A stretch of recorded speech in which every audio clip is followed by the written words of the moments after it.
चाहिँ ललितपुरको डाँडाकाँडा है।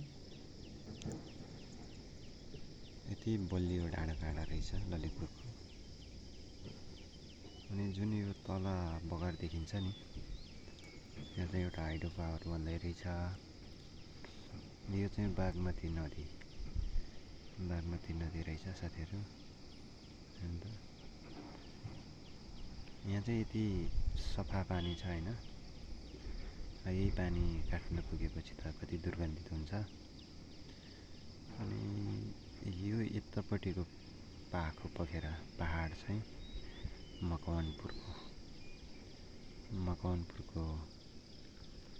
हो। यो मकवानपुर यत्रो ठुल्ठुलो पहाडहरू रहेछ।